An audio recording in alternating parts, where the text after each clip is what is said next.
How to delete a Gas App account. Hello everybody, welcome back to the channel. This is me Bipin Basnet, and today I'll guide you on how you can delete a Gas App account. Now as you can see on the screen, I'm on the official Gas App support page here, and here is a quick video on how you can do so. First you'll have to open the Gas App on your mobile device on the Gas App application.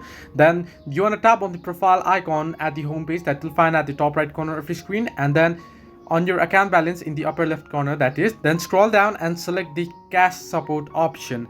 Now simply select the support option and then choose the option for something else, and then select the option that says account settings and then tap on close my Cash App account. Once you do so, you'll have to follow the prompts to provide a brief reason for closing your account.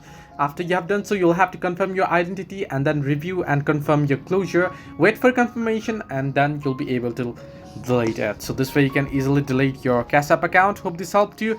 Do like and subscribe, and do not forget to leave a comment down below if you have any further issues.